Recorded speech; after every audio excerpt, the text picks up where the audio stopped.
Budidaya sweet corn, jagung manis, di lahan tegalan dan bekas sawah. Merujuk atas data yang ada bahwa telah terjadi peningkatan yang sangat signifikan akan kebutuhan jagung manis atau sweet corn, dan ini menyebar di seluruh Indonesia terutama area wisata. Pada dasarnya, Indonesia adalah negara yang bisa melakukan budidaya jagung manis dengan maksimal, baik itu di tempat dataran rendah, tropical rainfed, dataran menengah, medium rainfed, maupun dataran tinggi.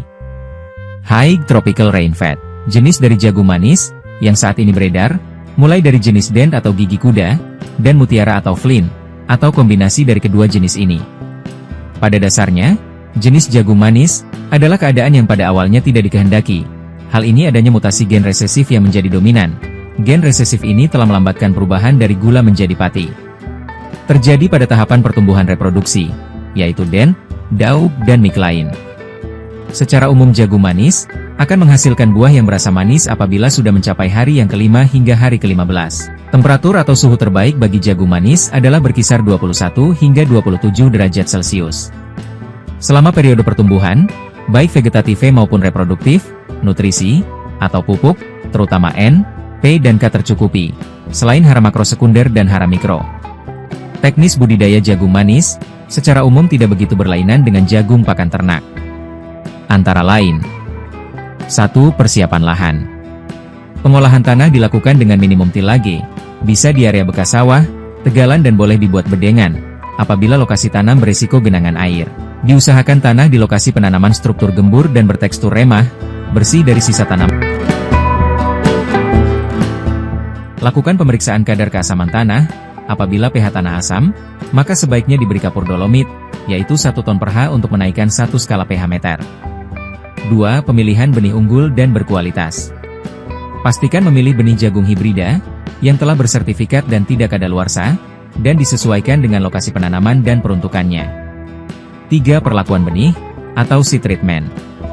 Yaitu sebelum penanaman benih dicampurkan dan diaduk merata dengan fungisida, insektisida dan zat pengatur tumbuh, pilih produk yang disarankan atau direkomendasikan untuk perlakuan benih. 4. Penanaman jagung.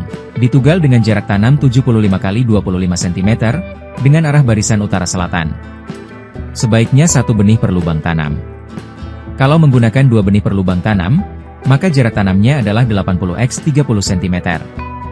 Kemudian gunakan kompos untuk menutup lubangnya dan disiram dengan air sehingga kelembaban terhadap tanah terjaga. 5. Pemeliharaan tanaman. Berupa A. Penyiangan gulma. Lakukan pengendalian gulma pada umur 14 hari setelah tanam, bisa menggunakan herbisida selektif untuk jagung, tetapi sebaiknya dengan manual karena bisa berbarengan pembumbunan.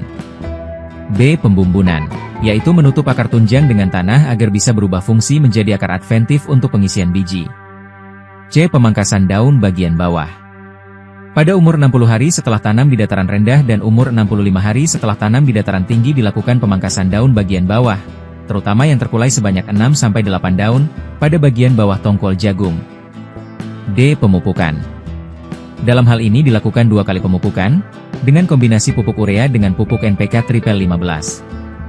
Dengan waktu aplikasi A. Pada umur tanaman 7 atau 10 hari setelah tanam, menggunakan pupuk urea 100 kg per hektar dan pupuk NPK Triple 15, sebanyak 250 kg per hektar.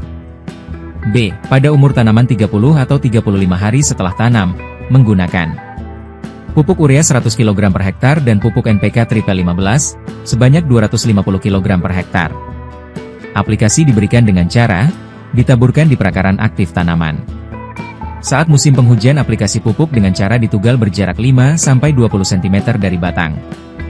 Dan pada musim kemarau dilakukan pengocoran di sekitar akar aktif tanaman jagung. 6. Perawatan tanaman. Berupa A. Pengendalian hama utama. Budidaya jagung manis memerlukan perawatan atau pemeliharaan yang intens. Ada berbagai macam jenis hama utama yang menyerang tanaman jagung manis. Gangguan serangga, seperti penggerek batang, FAW, digunakan insektisida yang disarankan sesuai hama sasaran. Sedangkan untuk penyakit penting, seperti bakteri digunakan bakterisida, cendawan digunakan fungisida dan seterusnya. 7. Pengairan. Kelembaban tanah juga harus diperhatian khusus, terutama di musim kemarau. Untuk itu acap kali harus melakukan penyiraman pada jagung manis, agar terawat pertumbuhan akar dalam menyerap nutrisi dari dalam tanah. 8. Panen. Panen yang pertama dapat dilakukan apabila jagung manis sudah mencapai usia 70-75 hari setelah tanam, tergantung varietas yang ditanam. Secara umum daya tahan manis pada jagung manis, selain dari varietas adalah teknis panen. Demikian dari kami, mohon maaf apabila ada kesalahan. Semoga bermanfaat. Terima kasih banyak dan semoga